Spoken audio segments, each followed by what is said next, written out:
26 mai 1990, 26 mai 2023, cela fait exactement 33 ans que le Social Democratic Front a été créé.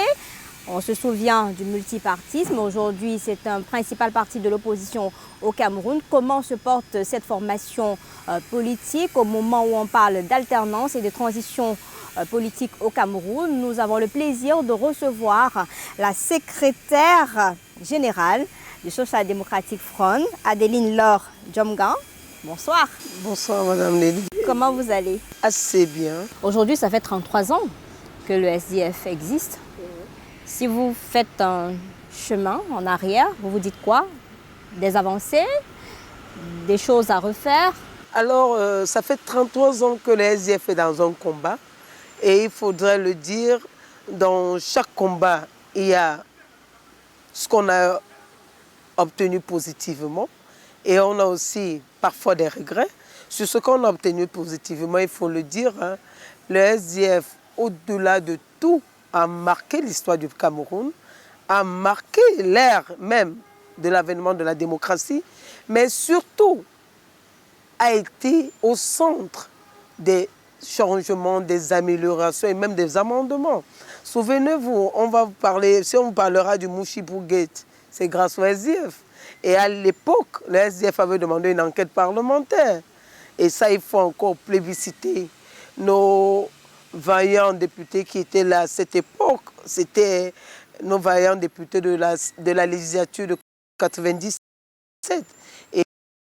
Et en cela, c'est l'occasion d'avoir une pensée pieuse pour l'honorable Bandam de regretter mémoire, voilà, qui ont mené ces combats, voilà, ces combats qui étaient nobles, qui étaient justes, parce qu'au début on disait non, il n'y a pas de vol. Après, ces enquêtes parlementaires ont permis de faire la lumière. Aujourd'hui, on a plein de prévaricateurs, certains qui sont en prison, certains encore qui sont là et qui déambulent. Mais vous avez perdu en code de popularité. Oui, même si on a perdu en code de popularité, vous savez, chaque parti normal, à un moment donné, doit faire sa mue. Et vous verrez que même le problème de la cote de popularité, il faut voir qu'il y a des évolutions et il faut mettre chaque chose dans son contexte et il faut tenir compte des contingences contextuelles à chaque événement. Vous voyez, si on parle seulement du SDF, ça veut dire qu'on fera faux de ne pas voir tout autour de nous. Vous verrez même sur la scène de la politique française, le Parti socialiste français a aussi des problèmes et connaît également ce problème. Aujourd'hui, on a regardé seulement le score des dernières présidentielles. Tout le monde était un peu scandalisé que le SDF ne puisse pas avoir un pourcentage qui va à la hauteur de sa lutte, de sa présence même sur la scène politique. Non, mais être scandalisé du score des dernières présidentielles, ça veut dire qu'on fait une mauvaise analyse de la scène politique. Et je vais vous expliquer pourquoi on fait une mauvaise analyse. Parce que, quoi qu'on dise, si vous prenez les résultats des élections après 92, c'est-à-dire de 97 en descendant, vous verrez que même les élections de 2011, vous verrez que dans le pourcentage que le SDF fait, allez regarder ce que le Nord-Ouest et le Sud-Ouest ont apporté au SDF. Mais malheureusement, en 2018, nous sommes en pleine crise, puisque la crise commence en 2016 et le bastion du SDF, qui est le Nord-Ouest et le Sud-Ouest, est un bastion totalement déraciné et dévasté par la guerre. Et ça veut dire que nos électeurs n'ont pas voté. Et quand vous prenez ces deux régions, c'est près d'1,5 million d'électeurs. Alors quand vous avez près d'1,5 million d'électeurs, et à titre de rappel et de mémoire d'histoire, le RDPC n'a jamais eu plus de députés que le SDF dans le Nord-Ouest, parce que c'était notre bastion. Alors, si vous avez ce bastion qui est dépourvu et dont les populations sont sous la menace constante et des sécessionnistes et des forces de l'autre, parce qu'à un moment donné, les populations étaient perdues. Donc, les populations ne sont pas allées voter. Sauf qu'il y a eu ce rapprochement avec le RDPC où les populations ont dit vous les avez trahis. Du coup, on ne fait plus confiance parce qu'il y a un mariage incestueux, j'aime bien le terme, entre le RDPC et le SDF aujourd'hui qui amène vos militants et sympathisants à ne plus croire véritablement en vous. Mais dire que les populations ont dit que nous les avons trahis, c'est faux.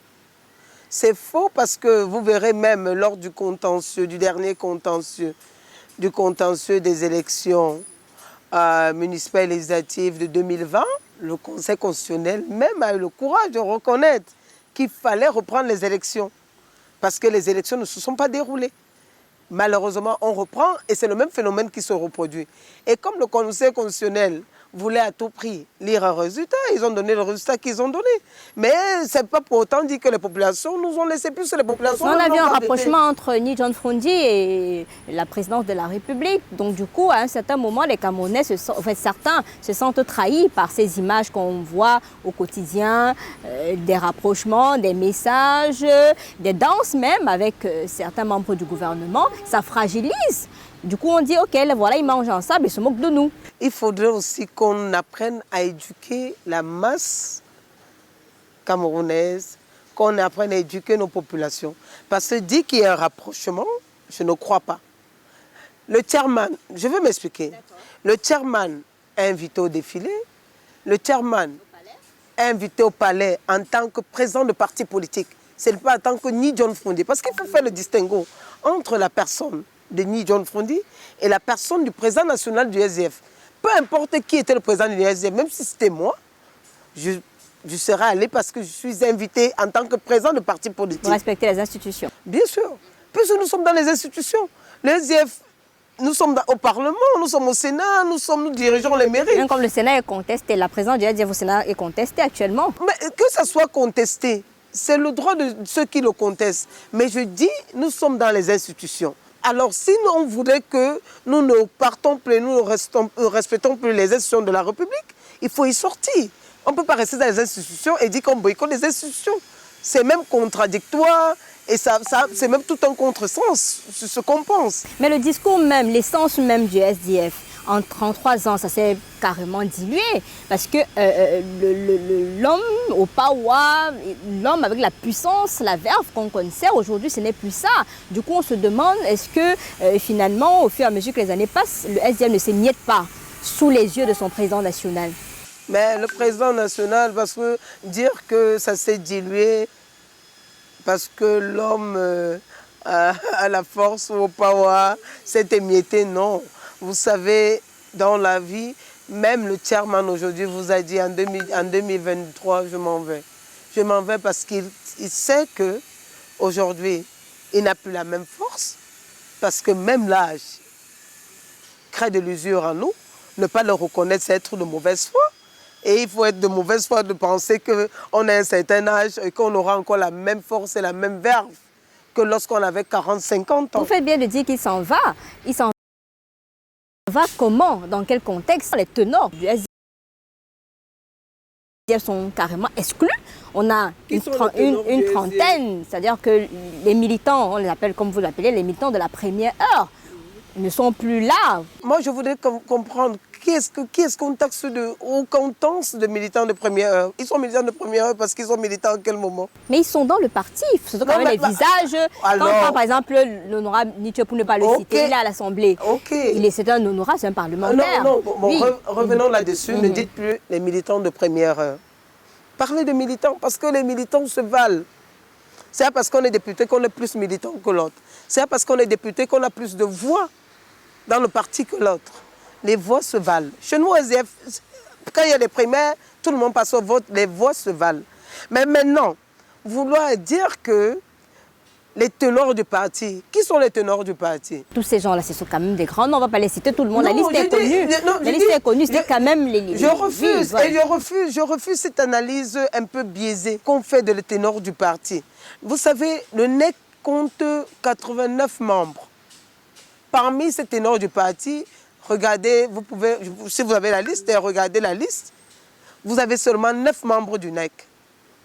Sur 89 membres. Vous pensez que quand vous prenez 89 membres, 9, il reste 80 membres. Mais des visages représentatifs quand même. En quoi est-ce que ces visages sont représentatifs? Qui sont au devant de la scène, qui ont mené des combats, qu'on a vu dans la rue, défendre certains projets, défendre la situation des populations, selon la volonté des engagements de votre parti. Et vous se pensez retrouve aujourd'hui avec autant d'exclus, ça veut dire qu'il y a quelque chose qui ne marche pas. Vous pensez que le chairman n'a pas mené des combats? On le sait, il n'a pas mené seul, il l'a mené ensemble. Voilà, donc maintenant vous me rejoignez. Si même ceux-là ont mené des combats avec tous leurs camarades, et comme le parti c'est toute une entité, c'est une organisation, c'est toute une entité, on ne peut pas venir commencer à parceller une entité et penser qu'on va faire des fractions parcellaires et penser qu'on va se mettre dans la rébellion. Non, le parti aussi, c'est aussi la discipline, c'est aussi la cohésion du groupe.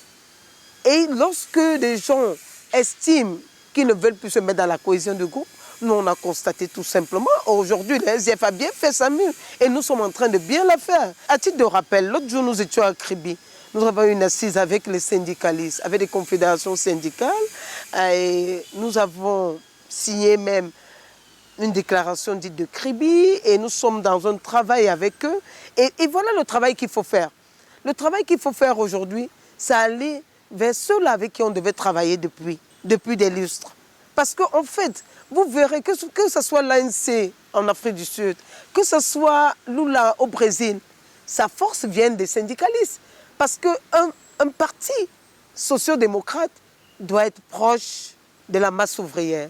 On a eu des mauvais résultats depuis 1997, parce que depuis 1997, on descend crescendo. Ah, merci de reconnaître qu'il y a eu... Non, ça je le reconnais. Et nous descendons crescendo avec tous ces ténors, ou ces prétendus ténors dont vous parliez. Et pourquoi on descendait crescendo? On descendait crescendo parce qu'à un moment donné, il faut se poser des bonnes questions. Pourquoi les populations ne nous font plus confiance? Qu'est-ce qui s'est passé avec les populations? C'est vrai qu'il y a deux problèmes. Le problème du code électoral, le problème de la tricherie du RDPC, qui ne veut pas laisser... Parce qu'à un moment donné, à Kumba, pour qu'on gagne, il fallait qu'on sorte avec des machettes. Il faut le dire aux Camerounais. On sortait avec des machettes pour gagner à Kumba. Parce qu'à un moment donné, les gars voulaient, ou l'autorité administrative veut absolument forcer, changer les procès-verbaux. Mais maintenant, nous avons aussi des villes, on a eu l'occasion de remplir, on n'a pas rempli, parce que les populations étaient fâchées contre nos maires, n'étaient pas contents de la gestion de nos maires. Et c'est là où nous devons nous démarquer. Nous sommes des sociaux-démocrates. Nous sommes différents des partis libéraux. Nous sommes différents de ces prévaricateurs. Alors comment expliquer que nous avons des élus, dès lors qu'ils sont là, ils pensent seulement à aller construire une belle villa, un beau duplex, alors qu'il faut d'abord travailler pour les populations. Et vous voulez dire que justement, quand vous regardez les téléspectateurs, vous voulez leur faire croire que le départ de ces exclus-là, ça ne fragilise en rien le SDF? Ça ne fragilise en rien. Et je vais vous dire pourquoi ça ne fragilise en rien. Je prendrai le littoral. Le littoral, depuis pratiquement après 1997, où on avait plein d'élus. Après 1996, on avait plusieurs mairies. En 2002, on avait combien de mairies? On avait tout perdu au littoral. Tout perdu. En 2002, on a eu combien? On est descendu de manière fracassante. Mais ces élus-là étaient là. Ça veut dire qu'avec ces mêmes élus, on avait tout perdu. 2008, pareil. 2013, je vais vous raconter une belle histoire. Et c'est celle de Voury-Centre, où je suis moi-même militante, élue, parce que moi je suis conseiller municipal à Douala-Premier et député suppléant à l'Assemblée. Alors, je vais vous raconter l'histoire de Voury-Centre. On dit que le littoral allait très bien, mais il allait très bien. Même en 1996, on n'a pas pu faire la liste à Manoka, mais on ne l'a pas fait. Mais on avait gagné tous les 5 mairies du Voury. En 2002, on a perdu toutes les mairies du Voury. En 2008, on revient encore avec quelques mairies. En 2013, pareil, on revient avec quelques mairies, doit la 3e, machin, Loum. En 2020, on revient avec quelques mairies. Et vous savez ce qui est bien, c'est qu'à Mombo, par exemple, on n'avait jamais mis de liste. Et la seule fois où on a mis la liste, en 2020, à Mombo, on a gagné. Parce qu'en fait, Mombo n'a jamais été une zone carrément du pouvoir, c'était une zone carrément opposante. Mais malheureusement, on ne mettait pas de liste. Ça veut dire que nos responsables ne travaillaient pas. Pourquoi on ne met pas de liste dans l'UNCAM, alors qu'il fait partie du littoral? Dans la Sanaga maritime, nous mettons les listes dans combien de circonscriptions? Ça veut dire qu'au niveau même de la direction de ce parti, il y a des problèmes. Non, parce que vous êtes pour la quête du pouvoir. Oui, mais c'est la raison pour laquelle je disais tout à l'heure que nos responsables dans les régions ne faisaient pas bien leur travail. Parce qu'en fait, la confection des listes et l'engouement pour la confection des listes dépendent des régionaux. Mais pourquoi maintenant, en 2023, puisqu'ils ne faisaient pas leur travail, il y a des sanctions il y a des textes du parti? Non, mais on ne les sanctionne pas par rapport à ça, on ne les a même pas sanctionnés, on a constaté leur acte, tout simplement. Ce sont nos statuts qui le disent.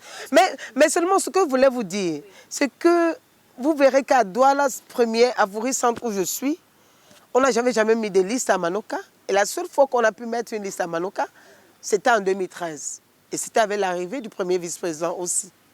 Voilà. Qui est très contesté aussi. Hein. Oui, qu'il soit contesté, mais je dis, on a mis une liste et on a pu avoir un poste de député, un poste à l'Assemblée, un siège, pardon. On a eu un siège de député à l'Assemblée. Ce qu'on n'avait pas, parce que depuis 1997, on avait perdu ce siège, on ne l'a plus. En 2008, c'est Ekindi qui l'a eu. À un moment donné, il faudrait qu'on puisse mettre une glace devant nous, se regarder et se dire des vérités. La réalité, c'est que nous-mêmes, il y a des choses, il y a des reproches qu'il faut se faire. Il y a l'introspection que chacun de nous doit se faire et se dire, qu'est-ce que j'ai fait pour que ça marche? Et qu'est-ce que je n'ai pas bien fait pour qu'on soit là où nous sommes? Et 33 ans plus tard, on reconnaît cela. Et aujourd'hui, qu'est-ce que vous répondez justement à ce G27 qui pense que vous, on vous utilise, vous, Adeline, pour mettre au devant de la scène comme un bouc émissaire pour pouvoir cacher la réalité, reprocher au sein du parti? Vous répondez quoi? Mais moi, je ne répondais pas au G27 parce que je ne reconnais pas le G27. Ce n'est pas une structure du parti. Moi, j'ai toujours dit partout où je passe que je reconnais les organes du parti. Les organes du parti, c'est une cellule, c'est une circonscription, c'est une coordination départementale, c'est la région. Mais des anciens camarades, donc, qui quand même vous utilisent, qui disent que oui. Mais maintenant, si mes anciens camarades veulent me faire le reproche, que chacun me fasse le reproche nommément, en personne. Mais s'ils viennent en groupuscule du G27, je ne les reconnais pas. Ce n'est pas une structure du parti. Je ne réponds pas à une structure qui n'est pas du parti. Je réponds, si c'est un individu, maintenant je peux répondre à l'individu. Parce qu'en ce moment, c'est Adeline qui répond à l'individu. Mais si je suis secrétaire général du SDF, je réponds de ce qui concerne les structures du parti. Quand ce ne sont pas les structures du parti, je n'en parle pas.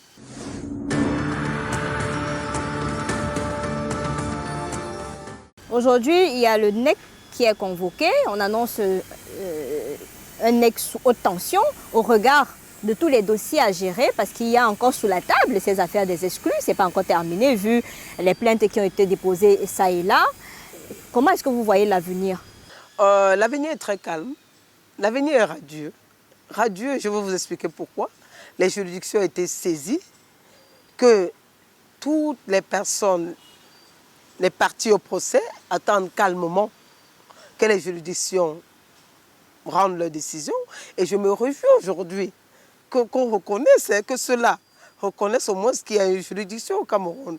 Parce que hier, on disait que c'est le système, le régime en place, c'est un régime prévaricateur, que la justice est inféodée à ce régime et qu'on a saisi la justice de ce régime pour résoudre un problème interne au parti. Je pense qu'à un moment donné, les gens sont pleins de contradictions. Et parce qu'on s'est plaint qu'en interne, il n'y a pas eu de... Et comme, comme maintenant, en interne, il n'y a pas eu de solution, et qu'on croit à la justice inféodée au régime, et qu'on croit au régime, alléluia, amen, allons-y. Mais maintenant, la justice est saisie, qu'elle rende sa décision, on attend.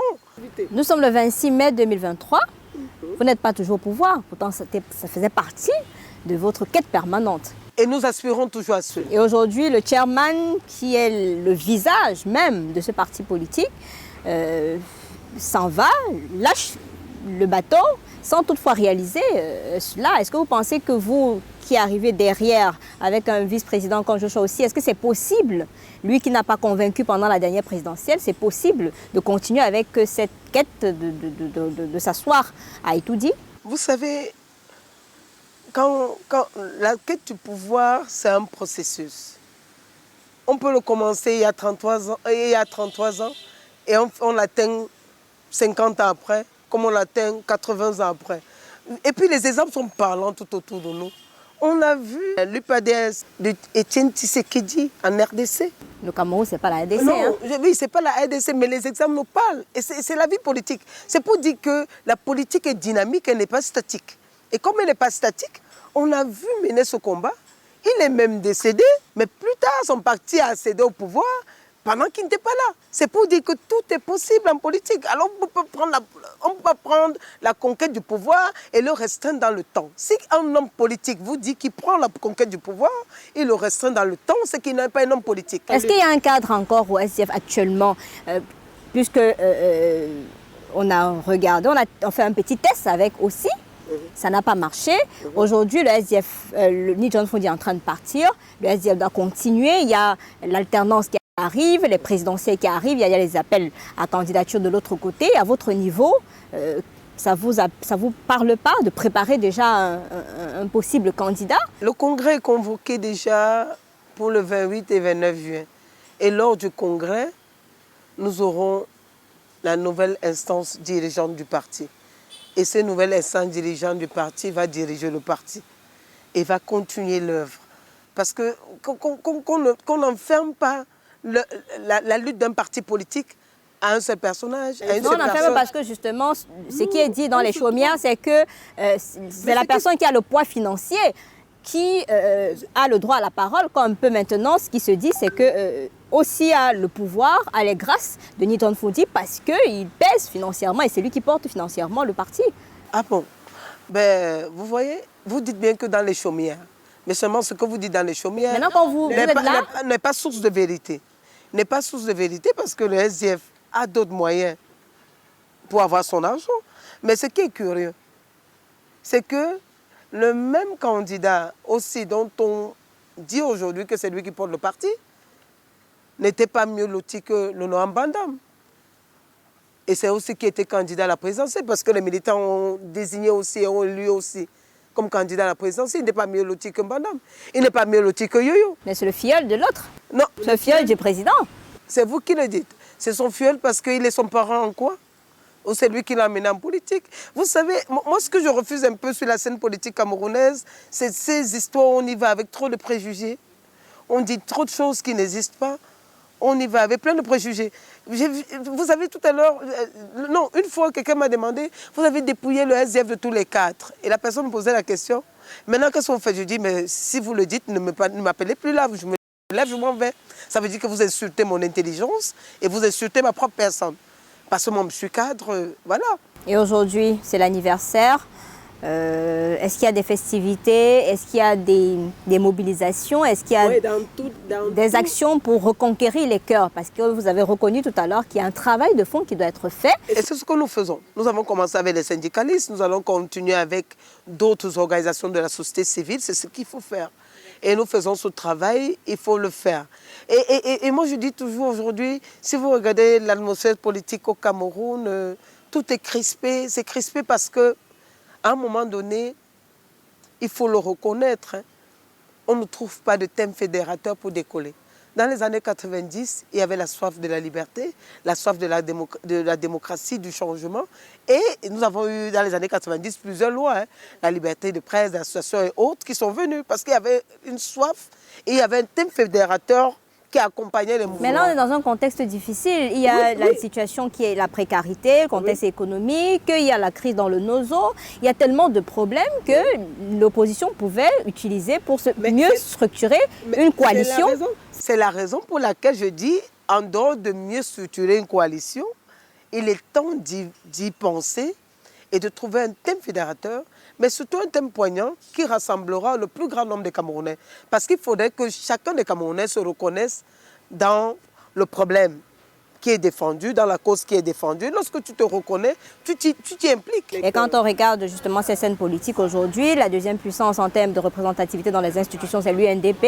Avant, c'était le SDF. Aujourd'hui, pour terminer, à l'occasion de cet anniversaire, vous regardez votre caméra et vous adressez en quelques mots, juste en quelques mots, c'est à la fin, quelques mots à vos militants, même aux Camerounais qui ne croient plus en vous, qui pensent qu'aujourd'hui, le SDF est dépouillé de son vêtement d'antan. Non, le SDF n'est pas dépouillé de son vêtement d'antan. Je pense que ce qu'il y a eu, c'est qu'à un moment donné, il faut reconnaître ce qu'on a mal fait, reconnaître ce qu'on a pu faire. Et aujourd'hui, il est temps de faire une introspection. Et ça, on l'a fait, on l'a largement fait. Le SDF est en train de faire sa mue. C'est la raison pour laquelle tout à l'heure je vous disais qu'on s'est rapproché des confédérations syndicales et il faut défendre ceux-là qui sont les travailleurs de tous les jours, qui sont ceux-là, la masse ouvrière, qui souffrent tous les jours au détriment de ces gros capitalistes qui veulent carrément se faire du profit à tous les coups. Et je pense qu'il fallait reconquérir les cœurs là où il faut, parce qu'aujourd'hui au Cameroun, il y a un problème de précarité, du travail, de la recherche du travail décent, de la rémunération même décente. De la paix même. Oui, de la rémunération décente de l'employé et surtout de la paix. La paix parce que nous savons que toutes nos régions, que ce soit le nord-ouest et le sud-est, sont en pleine crise. Vous avez à l'est des secousses souvent qui viennent de la RCA. Vous avez à la Damawa dans le nord. Il y a les coupeurs de route, il y a Boko Haram dans l'extrême nord. Boko Haram dans l'extrême nord. Ça veut dire que quand vous regardez pratiquement au Cameroun, nous avons 5 à 6 régions qui sont en difficulté. Nous n'avons pas besoin d'un pays comme tel. Et si nous n'avons pas besoin de ce pays, il est temps que les Camerounais prennent conscience de cela et qu'ils sortent massivement, mais surtout qu'ils accompagnent ces partis, surtout les partis d'opposition qui se battent, mais qu'ils sachent que le SDF n'a pas changé de combat. Nous sommes dans le même combat, le combat pour le Camerounais, mais surtout pour le combat pour un Cameroun fédéral. Parce que moi, je suis encore pour le fédéralisme et je dis toujours, si on avait un État fédéral, c'est que nous ne sommes pas dans la situation actuelle dans laquelle nous nous trouvons. Pour l'instant, c'est la décentralisation qui a été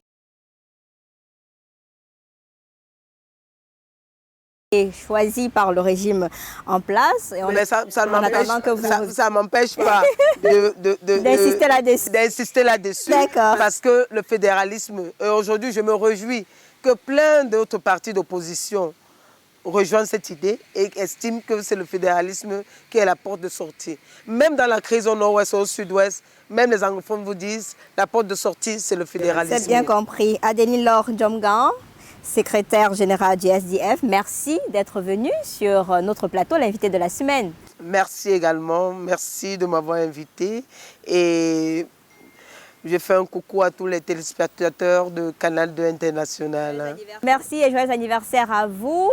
Merci. On va suivre l'actualité au NEC également et même l'actualité des exclus du SDF. Ça fait partie de notre travail. Merci d'avoir accepté cette invitation. Mesdames, Messieurs, ça a été un plaisir d'être des vôtres. Cette sortie à l'occasion de la célébration du 33e anniversaire du Parti Social Democratic Front, dirigé par le chairman John Froundi, qui va certainement passer la main au prochain congrès qui a été annoncé sur ce plateau. Je vous retrouve la semaine prochaine avec un autre invité et une autre thématique. Bonsoir.